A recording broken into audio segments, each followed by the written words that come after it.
Hi everybody, this is Dr. Eliana Aaron, Director of EMA Care. Today is May 25th, 2020, and we're going to talk today about what weddings are going to look like starting in June. And we're also going to talk about what are the chances that my relatives can come in for the wedding.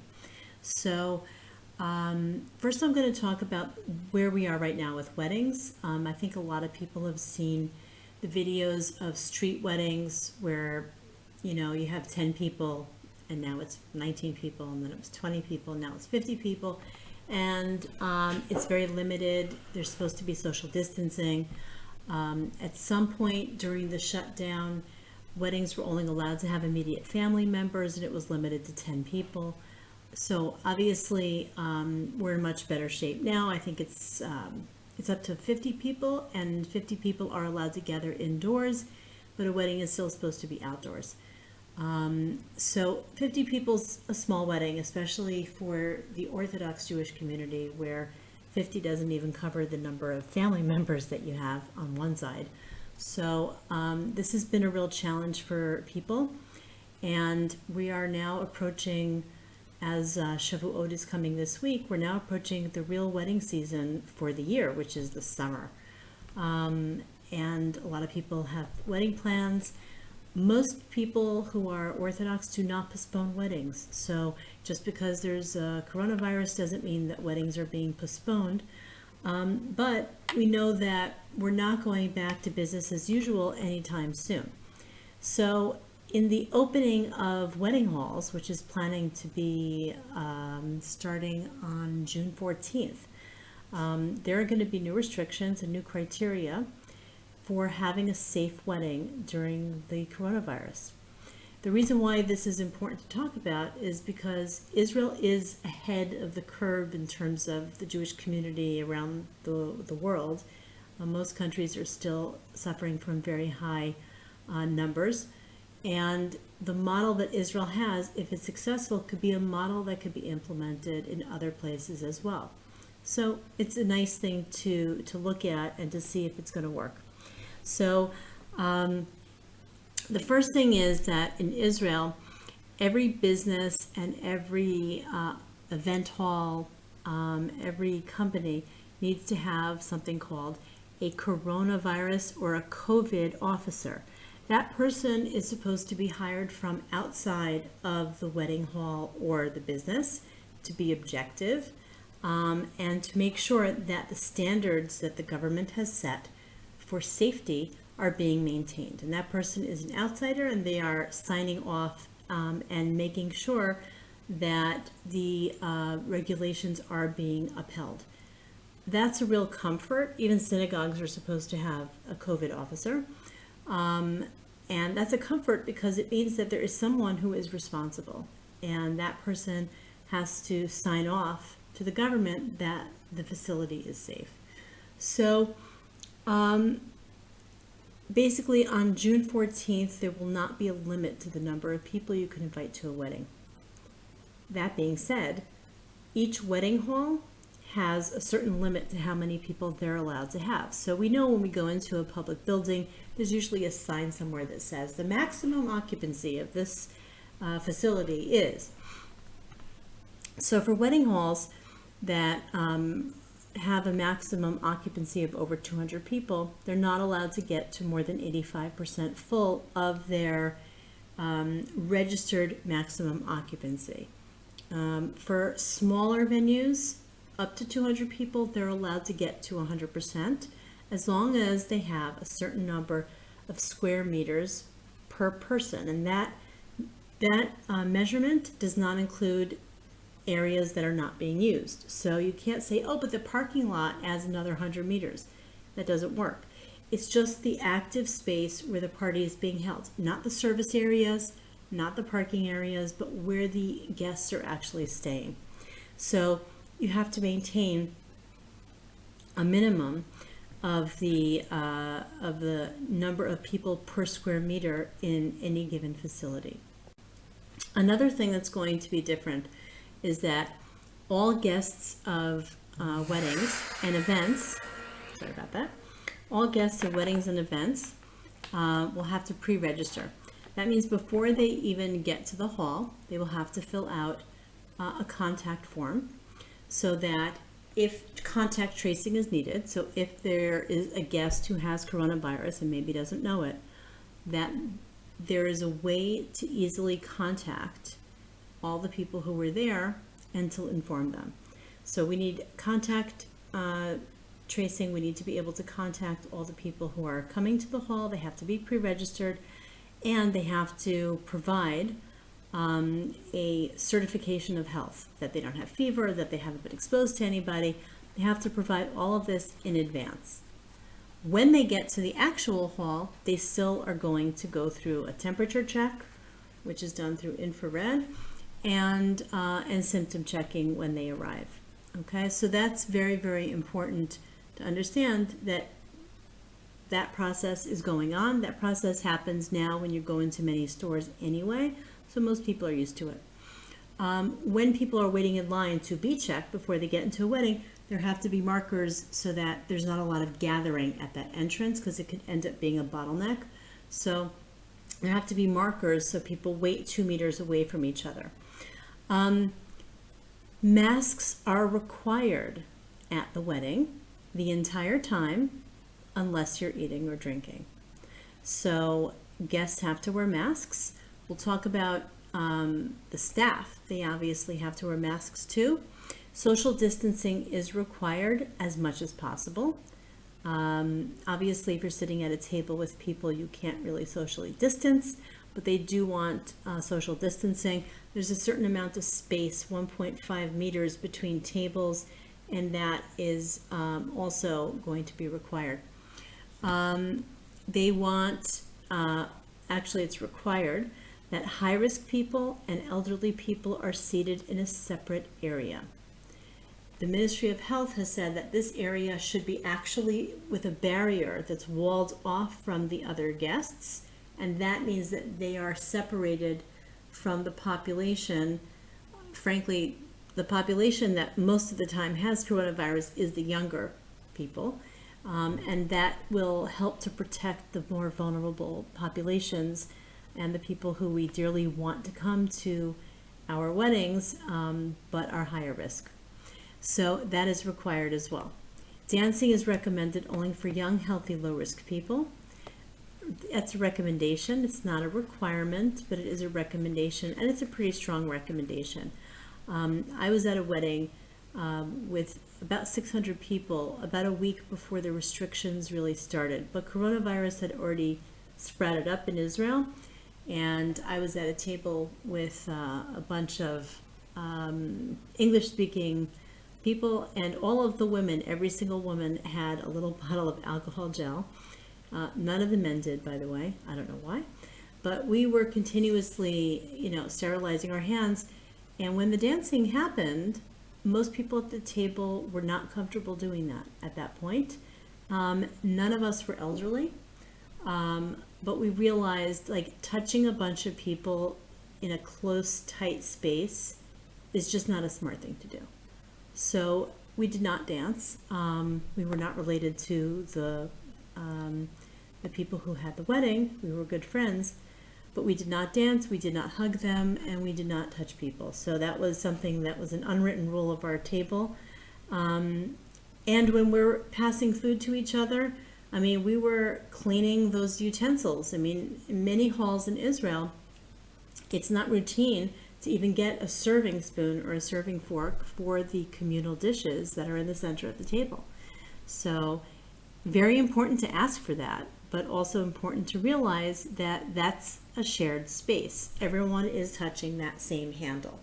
So before and after you touch that handle, you need to sanitize your hands. So I like to bring my little bottle of alcohol gel. See, I have it right here. I bring my alcohol gel to weddings. I stick it in my little purse and I use it liberally. So keep that in mind. The other, seating. Here's the fun part. Seating should be by nuclear family in as much as possible. So normally we take the young cousins and we put them at that table, and we take the older cousins, we put them at that table. They want nuclear families to sit together as much as possible to minimize the close contact with outsiders. So that is an adjustment from what people normally do at weddings. And it obviously can't happen when you have friends who are invited to your wedding who don't have any family at the wedding. So obviously it doesn't work in every case, but as much as possible, they do want people to seat in that manner. Buffets. So if there's a buffet at the wedding, and usually when people come in, it's called a kabbalat panim here, or the reception has stations. Okay, and at those stations, sometimes there are foods that people could take with their hands, and then there are foods that are served to them. Now it's a requirement when there's a buffet or there is a reception like that, that the staff members serve you and that you're not, taking the food by yourself. So that's a little bit of a change. All the staff members have to wear masks if they are handling or touching food or serving food. And they have to work in nuclear units also. So they have to work in what's called the capsule. So the same group of waiters is working events together. And that way, again, you're reducing the number of exposures that people have. There has to be sterilizing stations throughout the hall. The hall has to be sterilized before the event and throughout as much as possible. Bathrooms have to be cleaned and sterilized at least once an hour. I'm all for that at every wedding, with or without corona. And that's basically what weddings are looking like right now, which is a reasonable way to have a large wedding. We hope that, the numbers continue to go down and we don't have any bad effects from having these restrictions. But we also know that if people stop following these guidelines, that we're going to end up getting into trouble. And actually the World Health Organization came out today and said, if you open up too quickly and you're not following these guidelines with masks, then you are really at risk for having an earlier second wave than we previously anticipated. So we definitely don't want to do that. And we see in our assessments, and remember, we're looking at all the different countries and we're looking at interesting things that are going on all over the world, because we have to learn from those. So we do see that there have been lots of clusters and outbreaks in countries around the world regarding opening certain ways and certain events or too quickly and people not following the regulations. Now South Korea is having a big problem because they opened up the bars, the clubs, and the karaoke bars, and people went, and there have been several clusters, and they now want to reimpose restrictions, and they don't think the population is going to cooperate, and they are very, very concerned about having a large second wave. So that's an example of a consequence, whether intended or not, but usually it's unintended. An unintended consequence of people saying, I don't need to wear a mask, or I'm going to wear a mask here, not covering my nose, or I'm going to wear it here, I'll have it in my pocket. I don't need to wash my hands, or not remembering to wash your hands. So we need to really be aware that all of these things that we're able to do now, they're safe if we follow the recommendations, and they become a lot less safe if we don't. So I encourage people to wear those masks. So there's a document that's been circulating from the Minister of Knesset, Eichler, who is a Haredi member of Knesset. Regarding Corona, he has attended certain meetings, and the Knesset is not directly involved with a lot of the regulations that the Ministry of Health puts together. Usually that comes from clinicians and epidemiologists and public health officials, but there are certain legislative issues that do come to subcommittees of the Knesset, of the Parliament. So he has been known in the last few months to release information. Sometimes it's accurate, it's usually premature, it's almost always not official and not endorsed, and sometimes it's not giving you the full scope of what's happening. The danger of this is it starts giving us misinformation. But what we do know is that he is attending those meetings, and this gives us information on what direction the government might be taking, but these are not enforced regulations right now. So I want to talk about what he said, because I think it's a good indication of what we can anticipate may happen over the course of the next, let's say, month and a half, as we reopen weddings and have other restrictions go away. And it gives you an idea of what direction the government is working in. So I think it's valid to talk about it, but this is not policy, and it's very important that everyone knows that this is not policy yet. And when the policy comes out, it may look quite different. But nonetheless, I think it's important for us to get an idea. And when I read this seemed to be very rational to me, and it seemed that this was definitely the direction that I have heard the Ministry of Health is going. So it is quite consistent with what I'm seeing, but this is not policy yet, I'm just reminding you. So can relatives come to a wedding in Israel? That's a big deal. You know, we have a lot of immigrants in Israel. 80% of the elderly population in Israel, for example, is actually immigrant. And a huge number of people who live in Israel are immigrants from different countries and have relatives in different countries. So when we're making a wedding, it's important to know, can we invite people? Remember, when we had these tiny little weddings, nobody from outside the country can come. In some cases, nobody from outside of the very immediate family can come. So the first thing to know is that if we are in fact able to open up the travel between different countries in Israel for a wedding, quarantine is still going to be needed. So when you are actually planning to have a wedding and to bring guests in, your guests from outside the country, and this is not random guests, this is immediate family members. They're called ancestors or descendants. So it actually has to be in that direct line. It's not first cousins once removed. And quarantine is needed for 14 days. So they have to arrive in the country at least 14 days before the wedding. In addition to that, the only people who are allowed to come are the parents, the grandparents, the siblings of the bride or groom, and nobody else. So if the sibling is married to somebody, that person can't come. So a brother-in-law, sister-in-law, those people can't come. The other people can. So the process by which people will have to come in is going to be a bit complicated, because you have to prove that you're coming in for a wedding. They're not going to let people come in for bar mitzvahs at this point. So the application form is going to be needed through the consulate. So there are different forms available for different types of people trying to get into the country. There are forms for students, there are forms for people who are trying to move to Israel, people who are making Aliyah, and there will be a form that will be available at the consulate or embassy of whatever country you're coming from. In addition to that, there's a form for quarantine and quarantine transportation. Those are two different forms. You have to provide an address and point of contact for quarantine.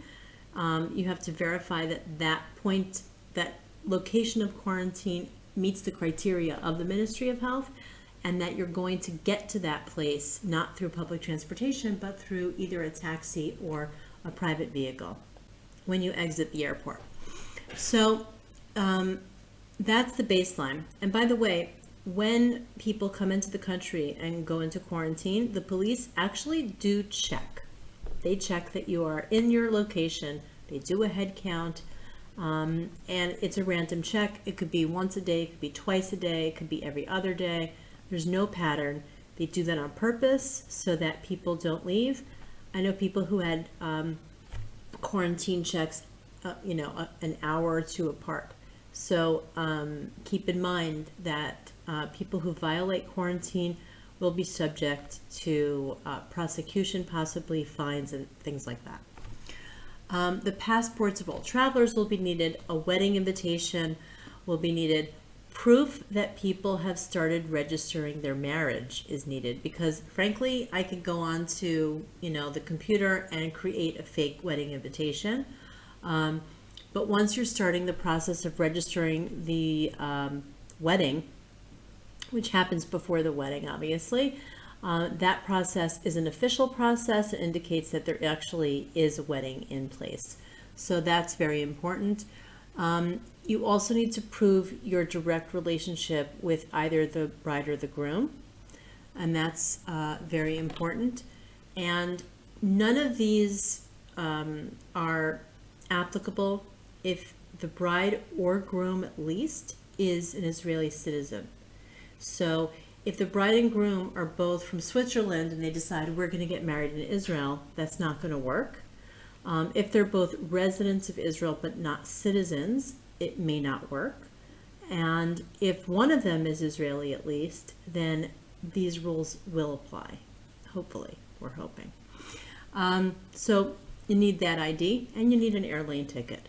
So this is pretty consistent with the regulations that we see being developed right now for students. So it does make sense to me that this would be the requirement. We will wait and see what happens as this rolls out.